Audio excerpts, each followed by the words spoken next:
स्वराज्य म्हणजे काय?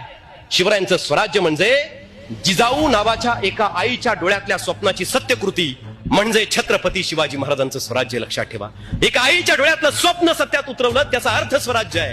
काय वाटलं असेल जिजाऊ मासाहेबांना? वयाच्या 7व्या 8व्या वर्षी लेकराच्या डोळ्यात स्वप्न रुजवलं की बाळा, अरे किती दिवस येवणांना मुजऱ्याने हुजरे करायचे, आपलं राज्य उभं राहिलं पाहिजे.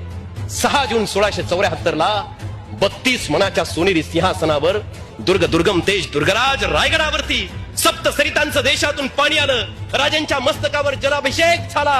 राजे शिवाजी छत्रपती झाले. हजारो वर्षाचा अंधार मिटला गेला. मराठा पातशाह छत्रपती झाला. ही गोष्ट काही सामान्य झाली नाही. बखरकारानं लिहून ठेवलंय.